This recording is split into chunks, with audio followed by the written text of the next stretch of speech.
Saya diberikan teguran dan saya harus belajar dari kesalahan itu. Intinya apa yang kita usahakan itu atau apa yang kita jalani itu, kita benar-benar memahami dan cinta terhadap hewan yang namanya sapi itu.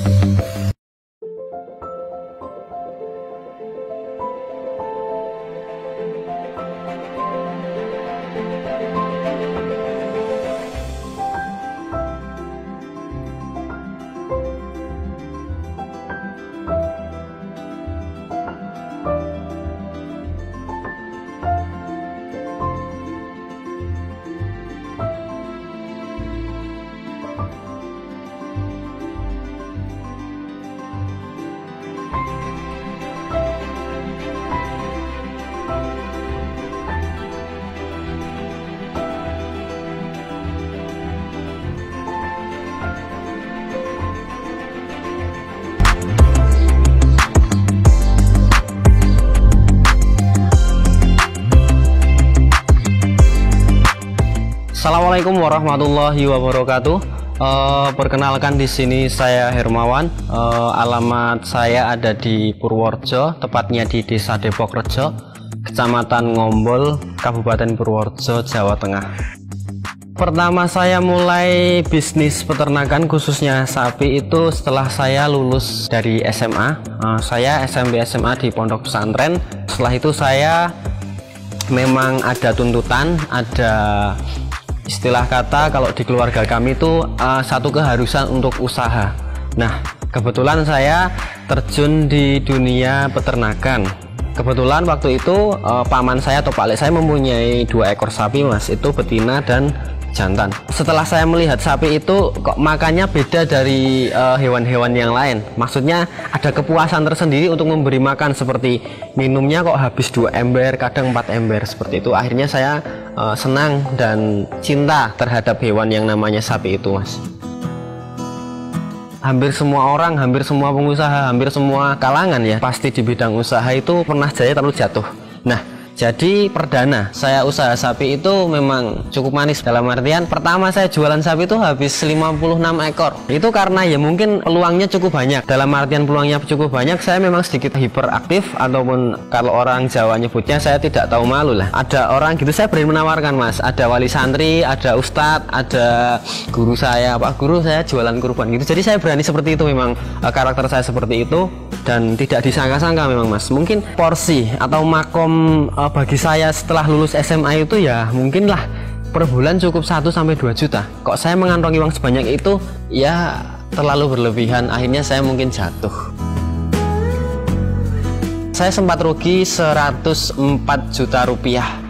Saya nangis, Mas. Dalam tanda kutip rugi itu adalah rugi pakan. Jadi saya pelihara lebih dari 4 bulan, 8 bulanan, dan kos 1 bulannya lebih dari 10 juta. Itu habis untuk pakan doang 104 juta, dan sapi tidak kunjung gemuk, tetap malah ada yang tambah kurus begitu. Nah, setelah itu mungkin saya baru memahami, saya diberikan teguran dan saya harus belajar dari kesalahan itu. Intinya apa yang kita usahakan itu atau apa yang kita jalani itu, kita benar-benar memahami, cinta dan paham betul begitu, Mas. Jadi setelah kerugian 104 juta itu saya memelihara sapi tidak banyak, hanya untuk belajar dan belajar. Di situ ketemu benang merah, dan benang merah itu adalah karakter. Jadi sapi itu punya karakter. Nah, setelah itu terus terang saya tidak pernah ugal-ugalan masalah pakan. Jadi terkadang kan banyak peternak di situ yang mengunggulkan pakannya apa, pakannya apa, pakannya apa. Bagi saya itu pakan nomor 21. Jadi yang paling pokok adalah bagaimana sapi nyaman, ternak itu nyaman, yang punya nyaman, tenang, insya Allah asal sapi kenyang sehat pasti gemuk, dan pakan bebas sembarang begitu, Mas. Kenapa saya lebih suka sapi lokal? Karena status atau prinsipnya sapi lokal itu adalah sapi pekerja. Dia lebih dekat dengan manusia, dia lebih paham karakter manusia. Kalau sudah seneng sama manusia atau yang punya atau yang rawat, selamanya dia pasti akan nurut. Dan dibalik, kalau memang sudah jengkel, sudah tidak suka sama yang rawat ataupun yang pernah menyakiti, selamanya akan tidak nurut. Nah, istimewanya sapi lokal ini adalah sebenarnya sapi lokal sendiri mampu bersaing dengan sapi impor. Dalam artian sebenarnya sapi lokal itu dagingnya tidak kalah, kualitasnya tidak kalah, dan kuantitasnya tidak kalah dengan sapi-sapi impor. Contohnya yang ada di belakang saya. Alhamdulillah untuk sapi-sapi lokal yang ada di belakang saya sudah menjuarai semua untuk kontes atau pengadaan hewan tingkat nasional. Tingkat Jateng juga pernah. Dalam tanda kutip, sapi lokal bisa mencapai bobot 1 ton lebih. Sapi impor juga lebih. Jadi kesimpulannya sebenarnya tergantung perawatan. Cuma kadang kita melihat sapi-sapi impor seperti Limousin Simmental itu pertumbuhannya cepat, lalu kita berkutip kalau sapi Simmental dan Limousin itu menguntungkan. Tidak. Coba kita lihat sisi sedikit, resikonya besar mana antara sapi lokal sapi impor. Dan percaya tidak percaya, setiap pemeliharaan sapi Simmental Limousin atau sapi merah 10 ekor pasti ada yang masalah 1-2 ekor. Itu percaya atau tidak? Dan coba dipelihara sapi PO 10 atau 20, insya Allah sehat semua. Cuma pertumbuhannya memang sedikit lambat. Artinya apa? Jadi sebenarnya untuk mencapai target yang diinginkan itu sama saja. Cuma tergantung kita pengelolaannya gimana, kita manajemennya gimana. Dan saya yakin insya Allah mungkin 5 tahun atau 10 tahun ke depan sapi lokal khususnya sapi PO, sapi putih itu mampu dan berani bersaing dengan sapi impor segala jenis. Nah, kalau perawatan sapi lokal sendiri itu cukup mudah mas. Pakan sedikit, nggak perlu banyak.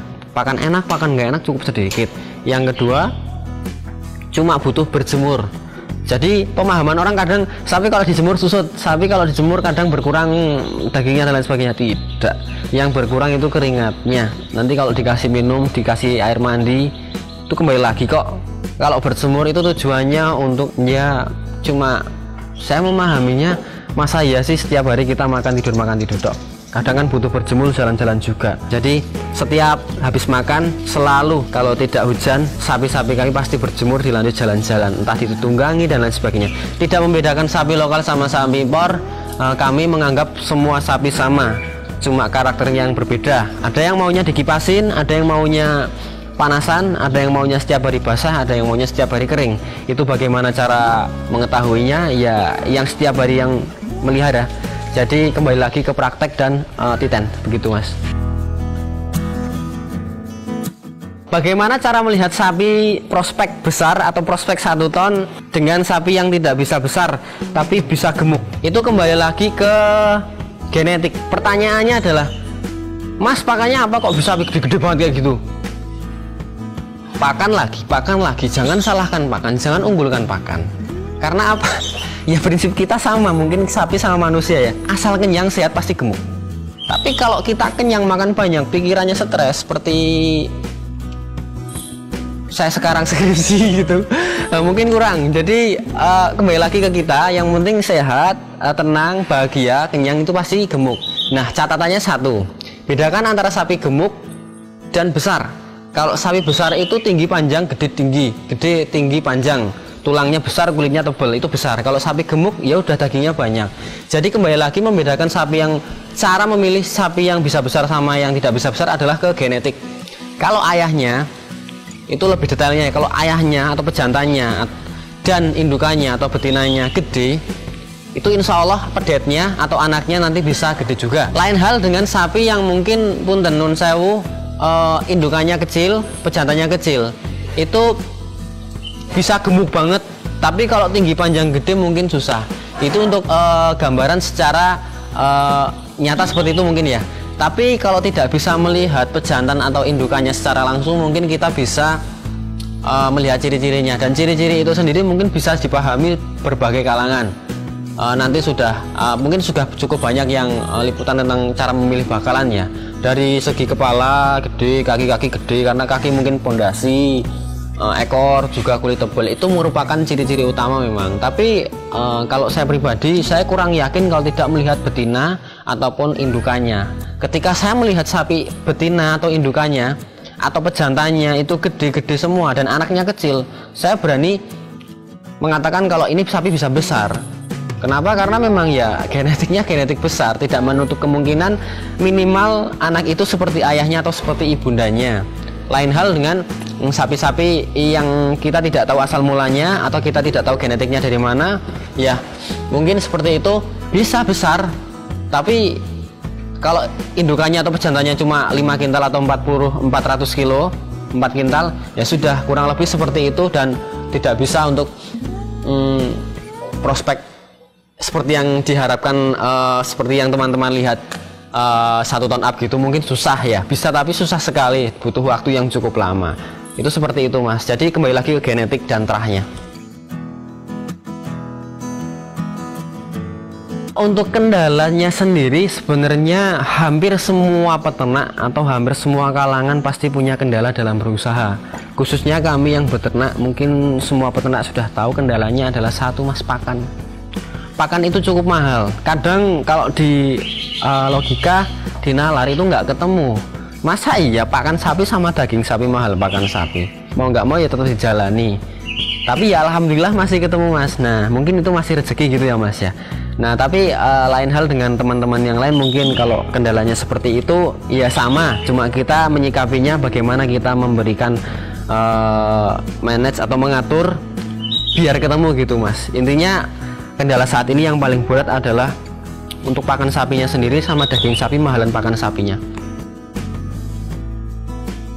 Terima kasih untuk pemirsa sedulur semua. Alhamdulillah saya Hermawan juga membuka usaha di situ, baik kita usaha bareng, join, kita tukar pikiran boleh, kita belajar bareng boleh, membeli sapi boleh, menjual sapi boleh. Nah kesempatan tahun ini, bulan ini saya masih berfokus pada penjualan hewan kurban. Untuk harga-harga sapi kurban kami cukup ekonomis, berkualitas insya Allah, dan amanah pastinya. Dan kami selalu memberikan perawatan segala hal, dari perawatan kesehatan, kecacatan, pakan, biaya ongkir, sampai hari H atau hari yang ditentukan penyembelihan. Bahkan penyembelihan pun kami menerima jasa penyembelihan karena memang sudah mendapat sertifikat atau legalitas dari MUI, Majelis Ulama Indonesia begitu. Nah untuk sapi-sapinya sendiri harganya mulai dari 18 juta sampai harga berapapun ada kami, insya Allah.